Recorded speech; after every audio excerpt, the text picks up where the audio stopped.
नमस्कार दोस्तों।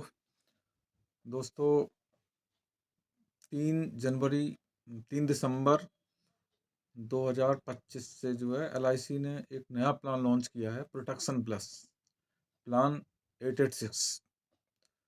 ये प्लान जो है ना एलआईसी ने पहले से ही एलआईसी के प्लान चल रहे थे जैसे इंडेक्स प्लस वगैरह, लेकिन इस प्लान को इसलिए लाया गया कि इसमें जो है प्रीमियम के जो भुगतान करने की सुविधा जो दी है वो अपने हिसाब से आप चुन सकते हैं।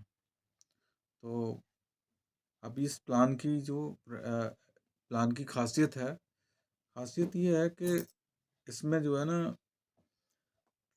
6 तरह के फंड्स बनाए गए हैं। पहले एलआईसी के जो प्लान्स थे उसमें सिर्फ जो है ना मतलब आप 4 फंड्स थे। अब 4 की जगह पर इन्होंने 6 फंड्स कर दिए हैं। अब 6 फंड्स का मतलब होता है कि ऑब्जेक्ट क्या होता है कि व्यक्ति का कि हम पैसे को ज़्यादा से ज़्यादा कैसे बढ़ाएँ। तो पैसे बढ़ाने का क्या तरीका हो सकता है? तरीका यही है कि हम थोड़ा बहुत रिस्क भी लें इन्वेस्टमेंट के साथ में ना। अगर हम कन्वेंशनल प्लान लेते हैं तो उसमें उसमें क्या होता है कि ज़्यादा ज़्यादा रिटर्न नहीं आती। 4 से लेकर 6% के बीच की रिटर्न आती है। अब 4 से 6% से ऊपर की रिटर्न चाहिए तो हमें कुछ ऐसे प्लान में इन्वेस्टमेंट करना पड़ेगा जो थोड़ा-सा रिस्की होते हैं। तो जो ये प्रोटेक्शन प्लस प्लान है ना, ये इसमें वही है, स्टॉक मार्केट से लिंक प्लान है और अपने रिस्क एपिटाइट कस्टमर खुद चुन सकता है।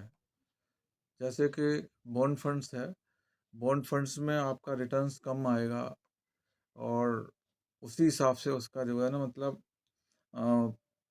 इन्वेस्टमेंट भी होगा और रिटर्न भी होगा। उसके बाद इन्होंने एक दूसरा फंड लॉन्च, उसी के अंदर प्लान के अंदर दूसरा फंड दिया है, सिक्योर्ड फंड। सिक्योर फंड जो है उसमें एलोकेशन जो होती है वो थोड़ी सी ज़्यादा होती है और ऐसे मतलब थोड़ा सा सुरक्षित, कम सुरक्षित हो जाता है। उसके बाद फिर बैलेंस फंड आता है।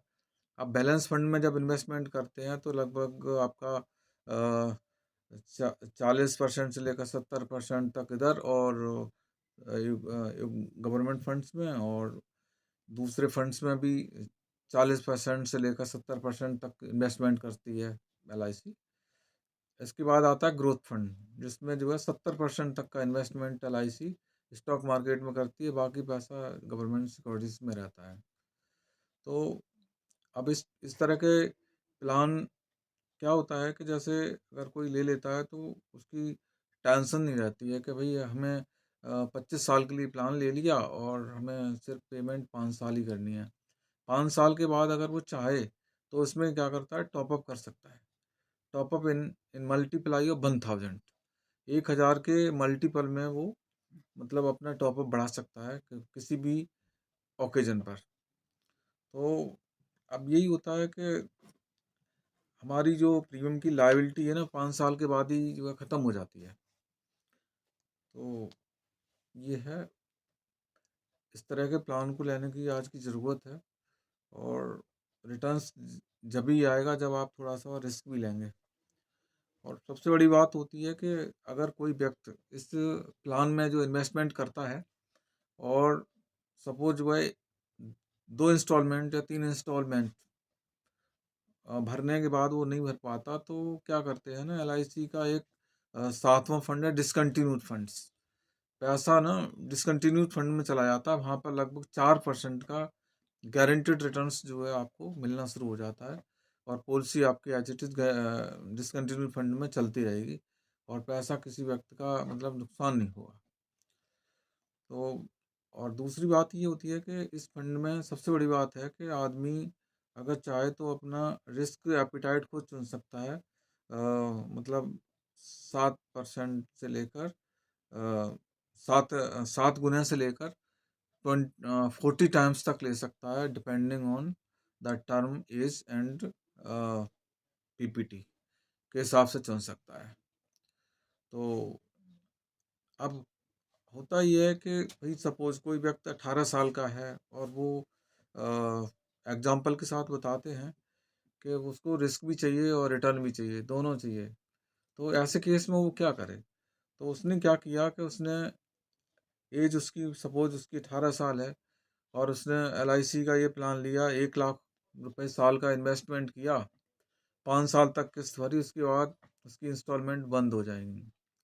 बंद होने के बाद उससे आगे की किस्तें भरनी नहीं है, 25 साल बाद उसको पैसा मिल जाएगा और 25 सालों में जब उसकी मैच्योरिटी होगी तो एल एलआईसी उसकी सारी जो मोर्टलिटी चार्जेस का पैसा है वो रिफंड भी कर देगी।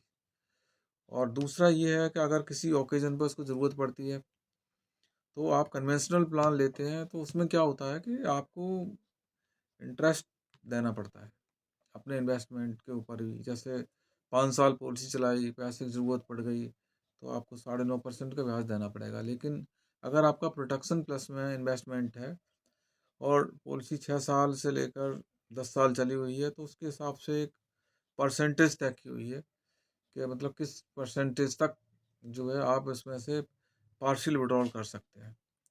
तो इस यही एक ऐसा प्लान है जिसमें पार्शियल विड्रॉल भी अलाउड है और टॉप अप भी अलाउड है। टॉप अप और पार्शियल विड्रॉल दोनों।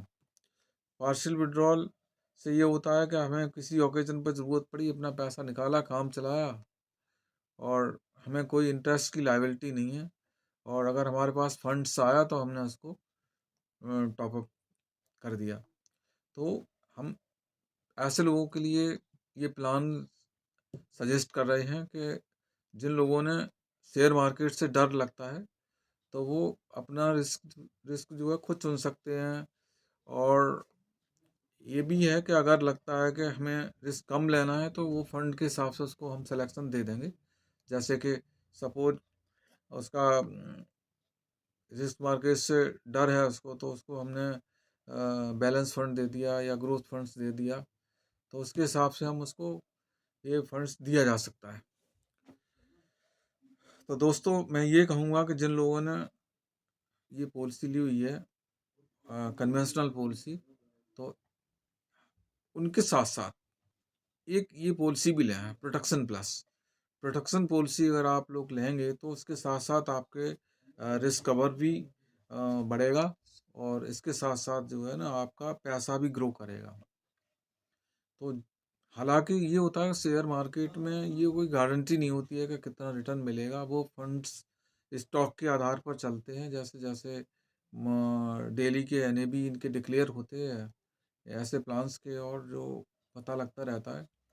और इन प्लान में ट्रांसपेरेंसी भी रहती है कि मतलब अगर चाहो तो आप देख सकते हो कि हमारे प्लान किस जो है पैटर्न से बढ़ रहा है और चाहो तो कभी भी कुछ भी कर सकता है व्यक्ति इसमें। तो इसमें सारा कुछ कंट्रोलिंग भी होती है, कभी भी स्विचिंग कर सकता है व्यक्ति, कभी भी इसको पार्शियल विड्रॉल कर सकता है, कभी भी इसे टॉप अप कर सकता है। वैसे तो बेसिक जो कंडीशंस हैं वो एलआईसी की साइट पर अवेलेबल है। सब पता होता है कि किस चीज़ पर चाहिए, कितने मैक्सिमम टर्म तक दिया जा सकता है, ये सारी बेसिक चीज़ें हैं। तो इस बेसिक सारी चीज़ों पर फोकस न करते हुए सिर्फ यही कहूँगा कि ये प्लान एक बार जो है ज़रूर इसके बारे में सोचें और इस प्लान को ज़रूर करें, जो कि आपको रिटर्न और रिस्क कवर दोनों ही देगा और सेविंग भी आपकी को एनहांस करेगा।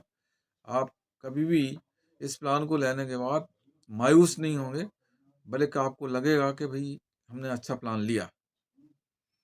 तो इन्हीं शब्दों के साथ मैं अपनी जो है वाणी को विराम देना चाहता हूँ। दोस्तों, आप लोगों को हमारा वीडियो कैसा लगा और ये ज़रूर आप कमेंट करके बताएँ, क्योंकि काफ़ी लॉन्ग टाइम के बाद हम वीडियो बना रहे हैं। तो इसमें काफ़ी जो है चीज़ें भी हैं, थोड़ा नर्वसनेस भी है। तो नहीं तो उसमें जो है आप थोड़ा-सा बताएँ कि किस तरह से और अच्छा किया जा सकता है?